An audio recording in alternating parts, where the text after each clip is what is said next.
بسم اللہ الرحمن الرحیم۔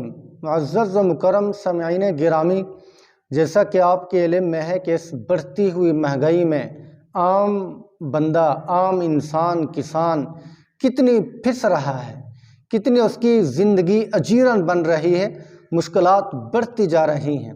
ابھی حالیہ دنوں میں تیل اور ڈیزل پٹرول کی مہنگائی نے گویا کہ کمر توڑ کے رکھ دی ہے۔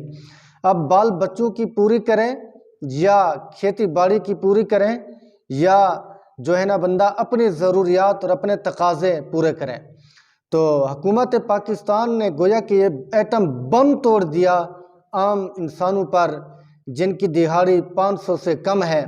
بعض ایسے لوگ بھی ہیں جو معذور ہیں، ایسے بچے بھی ہیں جو یتیم ہیں، جن کا کوئی کمانے والا نہیں ہے، جن کا کوئی کرنے والا نہیں ہے، تو ان کے لیے کتنی مشکلات کے لیے کوئی مشکلات کھڑی کر دیں۔ تو میرے دوستو، آج کا پیغام یہ ہے کہ اس بڑھتی ہوئی مہنگائی میں ہم کیا کریں۔ سب سے پہلی بات تو یہ ہے کہ اس میں ہم لوگوں کا اپنا قصور ہوتا ہے۔ دیکھیں، جب ووٹ دینے کی باری آتی ہے، ووٹ کی پرچی ڈالنے کی باری آتی ہے، تو ہم لوگ ان کے پیچھے دوڑتے ہیں جو فاسق اور فجار ہوتے ہیں، علماء کے پیچھے نہیں آتے۔ تو جب ان کے پیچھے ہم جاتے ہیں ووٹ دینے کے لیے، ان کی اتباع کرتے ہیں، تو پھر مہنگائی بھی برداشت کرنی پڑے گی۔ علماء چیختے رہتے ہیں، چلاتے رہتے ہیں، حق باتیں سمجھاتے رہتے ہیں، اس کے باوجود ہی ہمارے قانون میں گویا جوں تک نہیں رنگتی۔ تو میرے دوستو، اس بڑھتی ہوئی مہنگائی میں ہم نے سب سے پہلا کام کیا کرنا ہے؟ اللہ رب العزت کا شکر ادا کرنا ہے کہ اللہ، تو نے جو کچھ دیا، جتنا دیا، جس حالات میں تو نے ہمیں مبتلا کیا، ہم راضی ہیں۔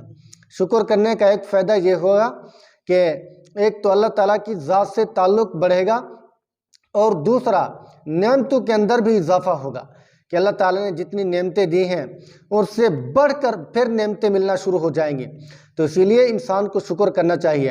اور دوسری چیز یہ ہے کہ بعض اوقات بندہ مشکلات میں پھنس کر اللہ سے دور ہو جاتا ہے، عبادات سے دور ہو جاتا ہے، نماز سے دور ہو جاتا ہے، قرآن سے دور ہو جاتا ہے۔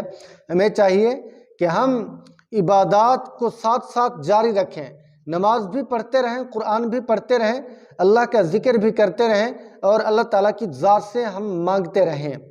یہی مومن کی اصل شان اور اصل روح ہے۔ تو اسی لیے دعا کرتے ہیں پروردگار عالم ہم سب کا حامی و ناصر ہو، اور ہم سب کی دنیا اور آخرت اچھی بنائے۔ اسی لیے اس دعا کو کثرت سے پڑھا کریں، ربنا آتنا فی الدنیا حسنہ وفی الآخرۃ حسنہ وقنا عذاب النار، کہ اے رب، دنیا بھی ہماری اچھی فرما، دنیا میں بھی بھلائیاں نصیب فرما، آخرت میں بھی بھلائیاں نصیب فرما۔ اللہ تعالیٰ نے مانگنے کے لیے دعائیں بھی ہمیں سکھا دی ہیں کہ مومن بندہ ان دعاؤں کو کثرت سے پڑھا کرے تو اللہ رب العزت کی باران رحمت نازل ہوتی ہے۔ ابھی دیکھ لیں کہ بارشوں کا نزول ہو رہا ہے، اور لوگوں کی پکی ہوئی فصل، پکی ہوئی گندم خراب ہو رہی ہے۔ اسی لیے توبہ کا وقت ہے، ہم توبہ کریں، رجوع اللہ کریں۔ اللہ تعالیٰ ہم سب کے گناہوں کو معاف فرما دے گا۔ جب بندہ توبہ کرتا ہے، اللہ تعالیٰ گویا کہ اس بندے کو پسند فرما لیتے ہیں، اور وہ بندہ اللہ کا محبوب ترین انسان بن جاتا ہے۔ جو اللہ سے رجوع کرتا ہے، توبہ کرتا ہے، عاجزی اختیار کرتا ہے، وہی بندہ پروردگار عالم کی ذات کو بہت محبوب اور پسند ہوتا ہے۔ دعا ہے رب کائنات ہم سب کو دنیا آخرت کی بھلائی نصیب فرمائے۔